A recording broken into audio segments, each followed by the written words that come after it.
How do you use phrasal verbs with different prepositions? Imagine trying to explain a simple action like moving or searching, but with just a few words, you can change the entire meaning. That's what phrasal verbs with prepositions do in English. They combine a verb with a preposition to create new specific meanings.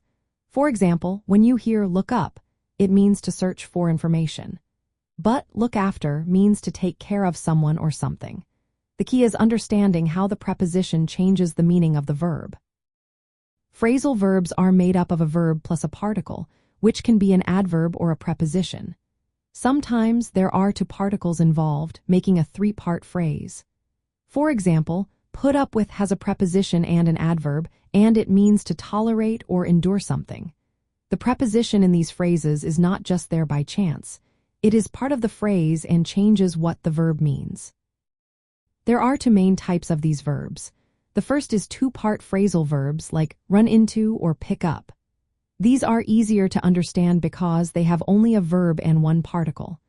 The second type is three-part phrasal verbs like get, along with, or put up with, which include a preposition and an adverb. These are a little more complex because the preposition is essential to the meaning. Knowing where to put the object in a sentence is important. If the verb is transitive, meaning it takes an object, you can sometimes put the object between the verb and the particle. For example, pick the book up. But if you are using a pronoun, it must come between the verb and the particle, like pick it up. For three-part verbs, the object always comes after the preposition. So you say put up with the noise, not put the noise up with. Changing the preposition in a phrasal verb can totally change what it means. For example, look up is about searching for information, but look after means to care for someone. Learning these differences helps you use the right phrase in the right situation. Many phrasal verbs don't follow a clear pattern, so it's best to learn them with example sentences. For example, she looked after her little brother all afternoon, shows caring for someone. I need to look up the address before we leave means searching for information. He put up with the noise from the construction shows tolerating a situation. We came up with a new idea for the project means thinking of or suggesting something new. They ran into an old friend at the market means unexpectedly meeting someone. Avoid common mistakes by not mixing prepositions or splitting the verb and particle incorrectly. For example, saying put up the noise with is wrong. It should be put up with the noise.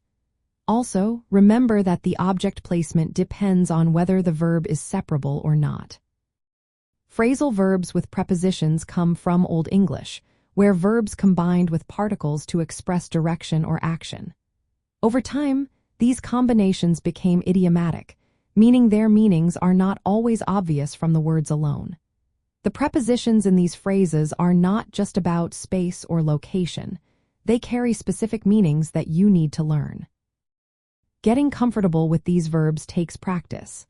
Listening to how native speakers use them and trying out sentences yourself will help.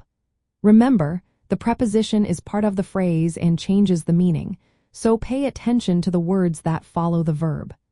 Practice makes perfect when it comes to mastering these useful parts of language.